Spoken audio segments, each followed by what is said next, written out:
見る人が見ればわかるようになってるかと思いますが、マキタ製のバッテリーの互換のあるコードレスポリッシャーですね。ただ、マキタのバッテリーがそのまま使えるよということは、この商品ページには一切書いてありませんでした。実際にマキタバッテリーで使うことができるのかどうなのか。スイッチ入れてみます。あれ？まさかつかない。大丈夫かな？磨いてってみようと思います。水垢一発、水垢汚れ、なじましてあるんで、これをね、ボディにある程度なじませて、磨き開始です。どうも、黒ガレージです。今回の動画は、以前当チャンネルで紹介した私の愛車の1台である、富士重工製スバルサンバートラック、スーパーチャージャーマニュアル4駆のハイルーフ、こちらの車両を使ってですね、こちら、メイドインチャイナと記載されている Amazon で購入した激安コードレスポリッシャー。これを使って愛車のサンバーちゃん、ボディを磨くことができるか試してみる動画撮影していこうと思います。このチャンネルはとりあえず何でもやってみるをテーマに自分の人生を DIY していけるようなおじさんのサブカルチャーチャンネルを目指しています。いいなと思った方はぜひチャンネル登録お願いします。ということでこちらの激安ポリッシャーなんですが、パッケージ用の箱に入ることなくこのまま中に商品が入っている状態なので、まずはこちらの商品を開封して実際にサンバーちゃんに使っていこうと思います。まずは開封です。ということで、作業スペースがですね、幹線道路に面していて、音が少しうるさいので、開封だけ室内にやってまいりました。実際にこちらのポリッシャー、どんな状態で収められているのか開けていこうと思います。開けた感じはこんな感じ。もうパッケージ用の綺麗なね、化粧がされた箱に入っているわけではなく、無機質な段ボールに商品が収められている。そんな感じで僕の手元に届きました。ポリッシャーはね、最後に出すとして、まずはこちら、ウールのバフっていうんですかね。これはそのまま多分パッド面に貼り付けられるもので、この辺りはこのスポンジとかに被せて使うんですかね。そんな感じのウールっぽいもの。スポンジもですね、平面のものと凹凸があるものを両方ありました。これも直接パッド面に貼り付けができるものですね。これもおそらくスポンジなんかに被せるシャンプーハットのようになってますが、マイクロファイバークロス地のこういったカバーもついてます。あとはですね、こちら確認したら全て120番でしたが、120番のね、こういった感じのパッド付きのペーパーも実際に同封されてました。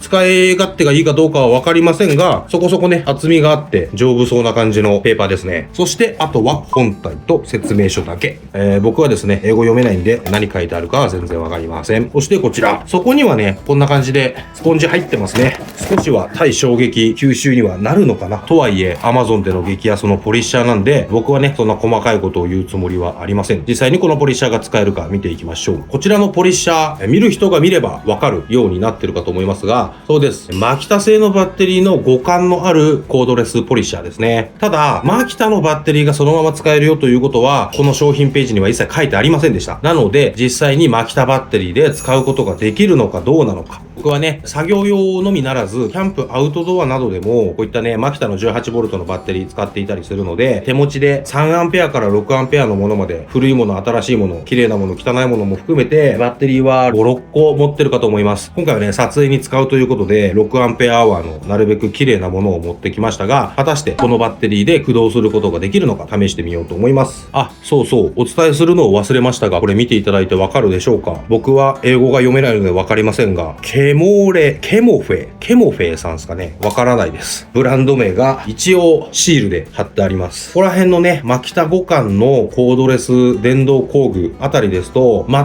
く同じような側でシールだけ違うもの、Amazon にもいろんな工具が転がってるのを見たことある人はいるかと思います。おそらくその中の一つであろうケモフェっていうシールが貼ってあるね、商品。これをですね、4300円ぐらいですね。それぐらいの金額で手に入れることができました。購入した当時、おそらく最安値の部類に入るポリッシャーだったと思います。またね、ここ、マキタのバッテリー用ではなくても、なんか別のね、バッテリータイプのものも同じね、ヘッドの形状のもので売られてたりもしましたんで、そのあたりはですね、気になる方は Amazon の商品ページなんかいろいろ見てみても面白いかもしれません。実際にバッテリーを装着してみましょう。本当に動くかどうか僕も確認してないんで気になるところです。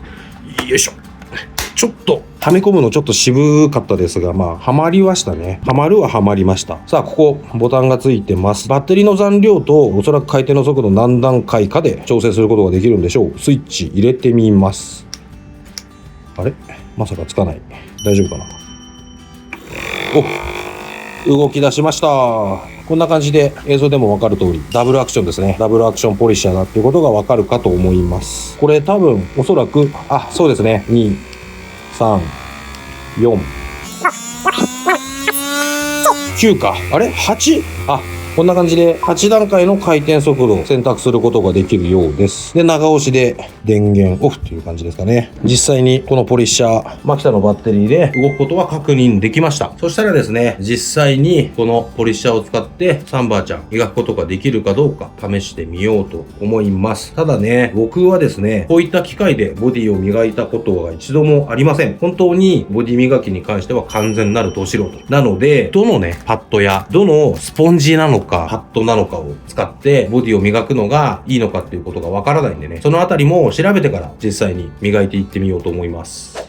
ということで、洗車をね、全くしていなかったサンバーちゃんのボディ面の汚れがひどかったので、たっぷりの水でね、試しに磨く面のね、ホコリや汚れなどを落としました。もうこの状態でもね、ツヤ感が出ているのがわかるかと思いますが、よく見ると小傷がついてたりします。こういう形で光を当てていくと、ちょうどね、蛍光灯のところで見えるかと思いますが、細かな傷がついているのが見えるかと思います。これはおそらく飛び石でのタッチアップ跡だと思うので、これは消えることはないでしょうが、この周辺の細かい小傷、映像ではこんな感じで今映ってます。これがね、磨いたら実際どうなるのか、激安ポリッシャーで磨いていこうと思います。ということで、ポリッシャーにつけるパッドはこのスポンジバフですね。先ほど一度試しでね、磨き剤をつけてボディに当てて擦ってみたんで、もうすでにね、使用した跡がありますが、本格的にね、傷が消えるかどうか試すのはこれが初めてです。この激安ポリッシャーに付属していたスポンジバフ、調べてみたんですけども、いろいろな意見があれど、塗装面をきれいに磨いていくのであれば、スポンジバフが一番いいようです。そのあたりね、研磨に関して、スポンジポリッシャーじゃないよとか、ウールバフ使った方がいいんだよとか、いろんなご意見がありましたら、ぜひともコメント欄にコメントいただければと思います。そして、この激安ポリッシャーとスポンジバフで使っていく研磨剤はこちら。水垢一発。ホームセンターで数百円で買うことができる研磨剤です。さらにね、メタリック、パール車用ということで、ホワイトボディのこちらには、もしかしたらコンパウンドが強い弱いとかってあるかもしれませんが、僕の手元にあったね、この研磨剤を使って、実際にボディがどれだけ傷が消えるのか試してみたいと思います。ということで、この画像の範囲内をね、磨いてってみようと思います。一度ね、スポンジには水垢一発、水垢汚れ、なじましてあるんで、これぐらいの量でいいでしょう。これをね、ボディにある程度なじませて磨き開始です。今ね、これは回転速度1番で磨いていっています。磨いた後が輪のようにダブルアクションの動きが出てるのがわかるかと思います。この回転速度だと少しね、振動が大きいかなと思いますので、回転を上げていきます。今4番、そして5番、8段階のうちのこれぐらいの回転速度で磨いた方が磨きやすいなという感じがしますね。これで磨いて果たしてどの程度